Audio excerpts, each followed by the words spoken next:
यारीन अस्सलाम वालेकुम। और इमरान खान ने लॉन्ग मार्च का अनाउंस कर दिया, लेकिन इससे पहले कि हम लॉन्ग मार्च के हवाले से बात करें, इमरान खान आज जिस तरह अरशद शरीफ मरहूम हमारे दोस्त उनके इंतकाल का या उनकी हलाकत का या शहादत का इल्ज़ाम जिस तरह इस्टेब्लिशमेंट को दे रहे थे, डायरेक्ट इल्ज़ाम दे रहे थे, उसके बाद अचानक लॉन्ग मार्च की इतनी जल्दी अनाउंसमेंट की क्या जरूरत पड़ी थी, इस पर बुनियादी तौर पर बात करनी है। अरशद शरीफ मरहूम की हलाकत के हवाले से चंद सवाल सोशल मीडिया पे गर्दिश कर रहे हैं और वो सवाल आपको बताना और उनके हवाले से बात करना बहुत ज़्यादा ज़रूरी है। लेकिन इससे पहले एक वाक़ये से शुरू करते हैं। लॉन्ग मार्च अनाउंस होना था और बहुत सारे लोग तवक्को कर रहे थे कि लॉन्ग मार्च नहीं अनाउंस होगा। मैं भी उन लोगों में था जो ये कह रहे थे कि जो खान साहब की नाअहली के बाद जो एहतजाज के लिए लोग निकले वो इतने कम तादाद में थे कि इमरान खान साहब जो हैं अब लॉन्ग मार्च का इरादा नहीं करेंगे। दिलचस्प बात यह है कि मैं एक टेलीविज़न के शो में था, एक्सप्रेस टीवी का एक शो था 8 बजे का, और वहाँ पर मैं था, एक पीडीएम के नुमाइंदे थे और एक पीटीआई के नुमाइंदे थे। मुझे तजियाकार के तौर पर बुलाया था। जो पीटीआई के नुमाइंदे थे वो इमरान खान के बड़े करीबी फर्द समझे जाते हैं। और एंकर ने शुरू में सवाल किया जी कि लॉन्ग मार्च अभी तक खान साहब ने अनाउंस नहीं किया, अभी तक अनाउंस नहीं किया था। तो जो पीटीआई के नुमाइंदे थे उन्होंने कहा जी वही जैसे गोल मोल सी बातें की कि नहीं, खान साहब अनाउंस कर देंगे, हालात जरा देख रहे हैं, हम अपनी तैयारियां कर रहे हैं, बहुत से लोगों से मशवरा करना होता है, लॉन्ग मार्च बहुत बड़ी पॉलिटिकल एक्टिविटी होती है। इस तरह की गुफ्तगू चल रही थी। इसी दौरान ब्रेक ली एंकर ने, और ब्रेक के बाद एंकर ने, और ये लाइव चल रहा है टेलीविजन पर, और उसने ये अनाउंस कर दिया कि अभी अभी नाज़रीन बहुत बड़ी ब्रेकिंग न्यूज़ आई है। और वो ब्रेकिंग न्यूज़ ये है कि इमरान खान ने लॉन्ग मार्च कर दिया है, वो जुम्मे को लिबर्टी चौक से लॉन्ग मार्च करेंगे। अच्छा, जो पीटीआई के नुमाइंदे बैठे हुए थे जो इमरान खान के बड़े करीबी समझे जाते हैं, उनको पहले इस खबर का यकीन ही नहीं आया, और उन्होंने ब्रेक में एंकर से दोबारा पूछा कि वाकई ये अनाउंस कर दिया है, वाकई लॉन्ग मार्च हो रहा है। और जब उन्हें तसल्ली कराई गई तो फिर टीवी पे आके उन्होंने कहा जी कि बहुत अच्छा किया। लेकिन इस सारी ऑफ द कैमरा कॉन्वर्सेशन से एक बात बड़ी वाज़ेह तौर पर पता चल गई कि जो पीटीआई के नुमाइंदे हैं, जो इमरान खान के करीबी लोग समझे जाते हैं, उनको भी लॉन्ग मार्च के बारे में कोई खबर नहीं थी। इसका मतलब ये है कि खान साहब ने बड़ा हैज़र्ड लॉन्ग मार्च अनाउंस किया है। खान साहब ने लाहौर में लॉन्ग मार्च अनाउंस किया, पेशावर में उससे पहले एक बड़ी गर्मा गर्म तकरीर की, खुल के इस्टेब्लिशमेंट के खिलाफ बोले और अरशद शरीफ के कत्ल को जो है वो टारगेट किलिंग करार दे दिया गया। और उन्होंने कहा कि अरशद शरीफ को मैंने मशवरा दिया था कि तुम मुल्क से बाहर चले जाओ। अब मजे की बात यह है कि कुछ देर पहले डीजी आईएसपीआर ने जियो पर आकर कहा कि बात इम्पोर्टेंट ये है, अरशद शरीफ के हवाले से उन्होंने अफसोस का इजहार किया इस सानहे पर, और साथ में ये कहा कि किसने मशवरा दिया था कि इमरान खान अरशद शरीफ को मुल्क से बाहर जाने में। और ये बड़ी अजीब सी बात है कि थोड़ी देर के बाद इमरान खान ने आकर ऐलान कर दिया कि मैंने मशवरा दिया था अरशद शरीफ साहब को। अब ये जो है ना, सिचुएशन बहुत डूबियस हो गई है। लेकिन इसमें से जो क्लियर बात है पहले उस पर बात कर लेते हैं। इमरान खान को ये बहुत अच्छी तरह पता है कि लॉन्ग मार्च में ना हुकूमत जाएगी, ना इस्टेब्लिशमेंट में वो जो एक अहम तैनाती है उनके हवाले वो तैनाती की जाएगी। तो फिर लॉन्ग मार्च का क्या फ़ायदा? वो इतनी दफ़ा अनाउंस कर चुके हैं, इतनी दफ़ा अनाउंस कर चुके हैं, लोगों की उम्मीदें बंद गई नहीं हैं। लोग चाहते हैं, उनके सपोर्टर चाहते हैं कि खान साहब लॉन्ग मार्च करें, और खान साहब अभी तक लॉन्ग मार्च की तैयारी के हवाले से गुमगू थे।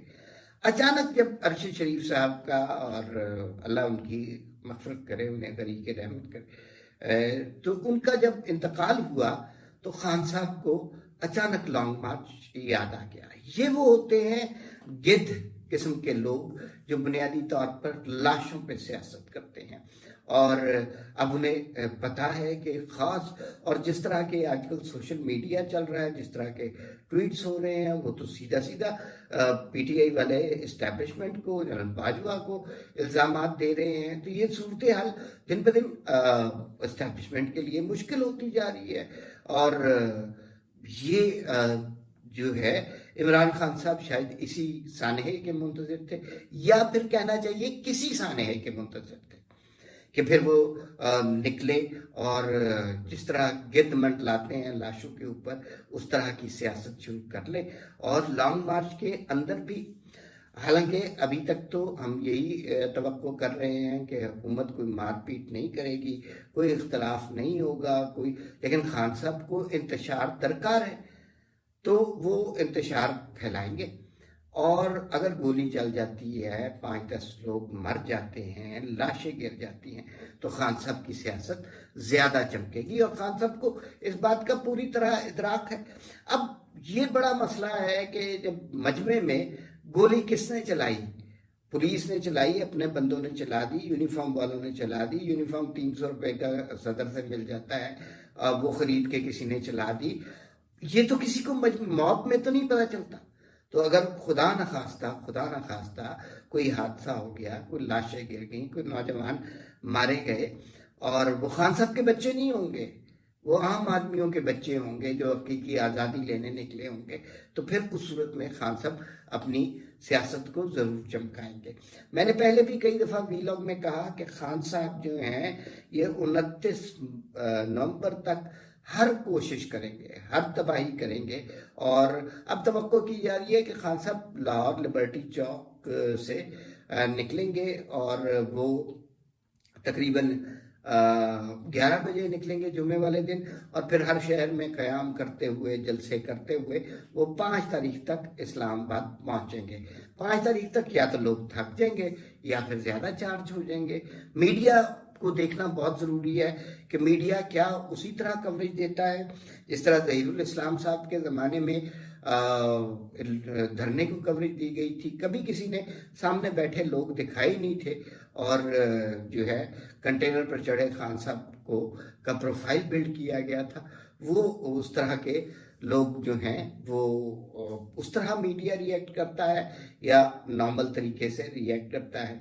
खान साहब के लॉन्ग मार्च को की हकीकी रिपोर्टिंग होती है, या खान साहब की शख्सियत को ग्लैमराइज करने की कोशिश की जाती है जिसके नताइज हम माजी में भुगत जाते हैं, या फिर मीडिया इस सारी सूरत हाल को इग्नोर कर देता है। ये सारी सूरत हाल अभी हमने देखनी है, और इसके ऊपर आगे आने वाले दिनों में यही बात होगी। लेकिन क्या वजह है कि खान साहब ने अचानक लॉन्ग मार्च का अनाउंस कर दिया, जबकि खुद उनके साथियों को बिल्कुल नहीं पता था कि लॉन्ग मार्च है? तो बड़ी वाज़ेह सी वजह है कि अरशद शरीफ का इंतकाल, बेईमाना कत्ल, उसके ऊपर सियासत करने का इरादा है।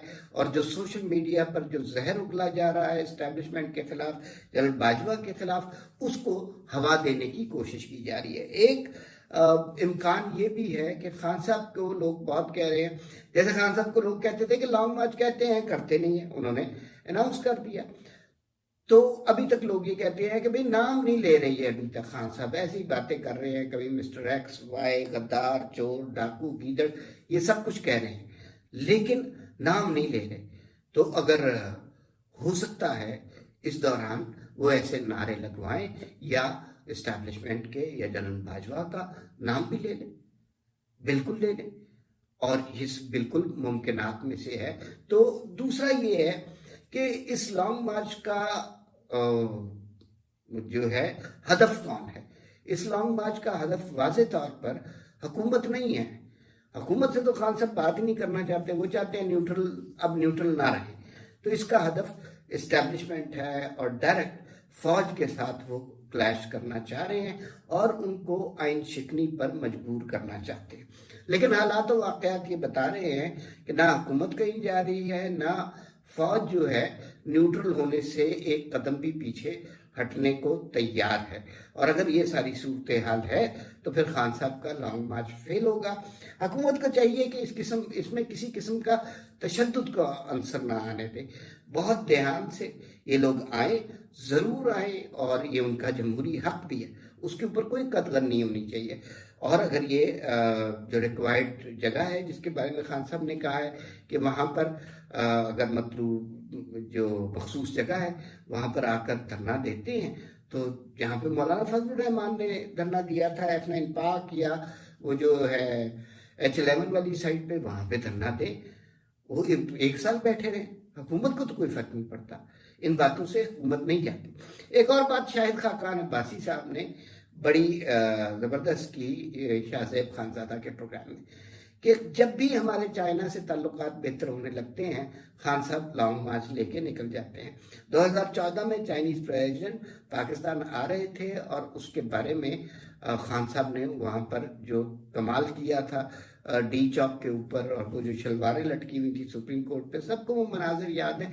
तो वही सब कुछ दोहराया जा रहा है। अब वजीर आजम पाकिस्तान जो है अगले हफ्ते जाएंगे, जो है चाइना जाने का उनका इम्कान है। अभी वो MBS के पास हैं, सऊदी अरब में है, और तवक्को ये है कि MBS पाकिस्तान मोहम्मद बिन सलमान पाकिस्तान तशरीफ लाएंगे और वो पाकिस्तान के लिए एक बड़े पैकेज का भी ऐलान करेंगे, जो कि हुकूमत की बहुत बड़ी अचीवमेंट होगी।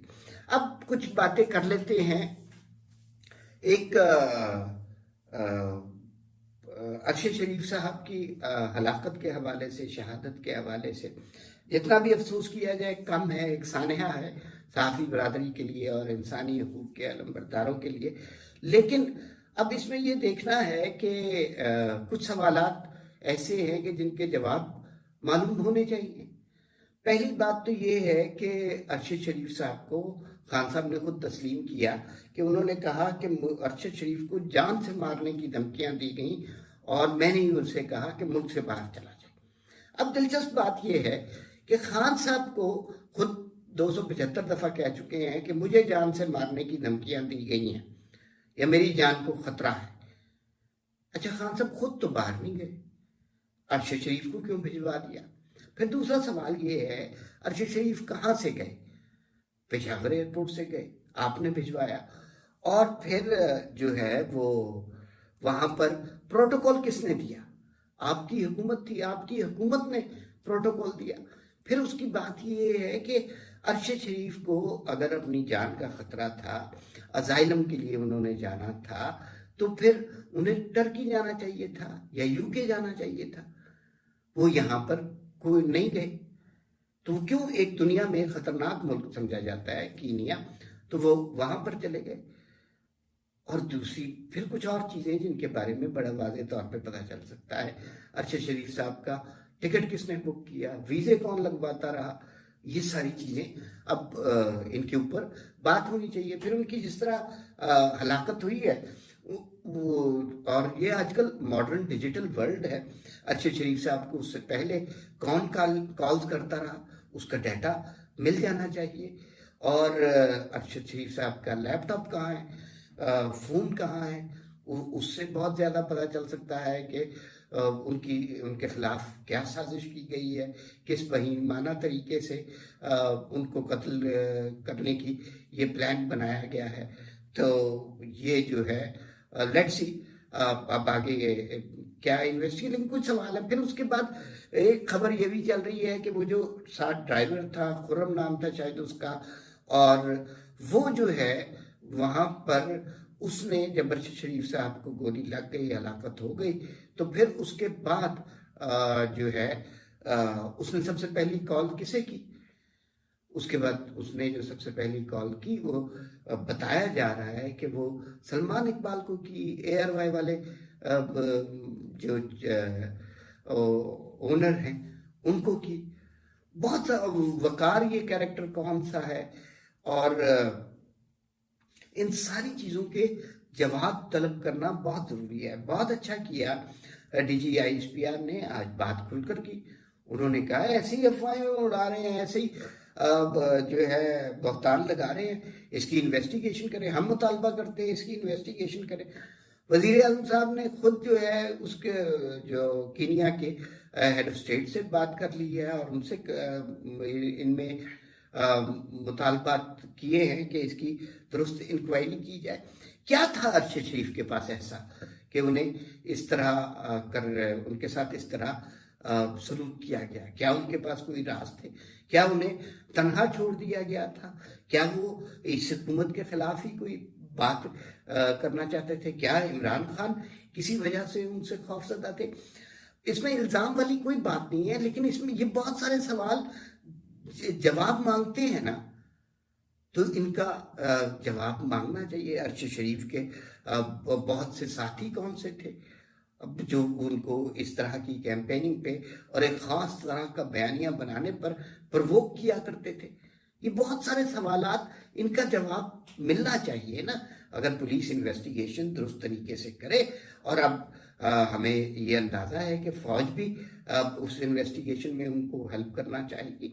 और किसी भी फ़ोन नंबर पे जो कॉल्स की जाती हैं वो ट्रेसेबल होती हैं, और दुनिया में ऐसे यकीनन गैजेट्स होंगे, किसी के भी लैपटॉप से कोई भी डाटा रिकवर किया जा सकता है, तो वो लैपटॉप और फ़ोन मिलता है तो उससे भी बात हो सकती है। लेकिन इस सारे वाक़े से बहुत ही तकलीफ दे फ़ायदा इमरान खान साहब उठा रहे हैं।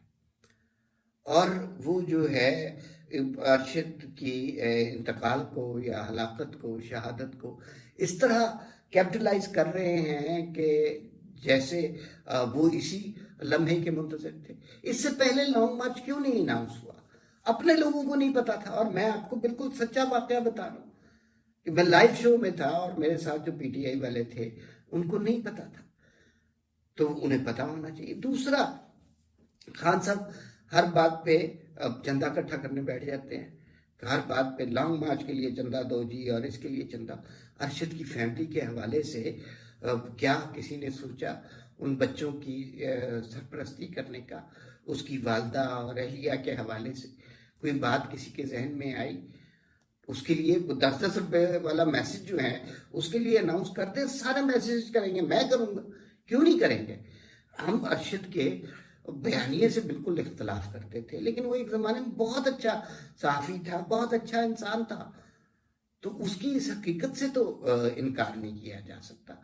और उसकी फैमिली जिस मुश्किल हालत में फंसी हुई है, तो उसकी मदद करनी चाहिए। सबको, हुकूमत पाकिस्तान को कोई चीज़ अनाउंस करनी चाहिए, क्यों नहीं करनी चाहिए?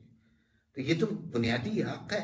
और आप उनके बयानिए से बिल्कुल इख्तलाफ कर सकते हैं। अरशद की रिपोर्टिंग या उसके प्रोग्राम, उसके नैरेटिव पर बहुत बात हो सकती है।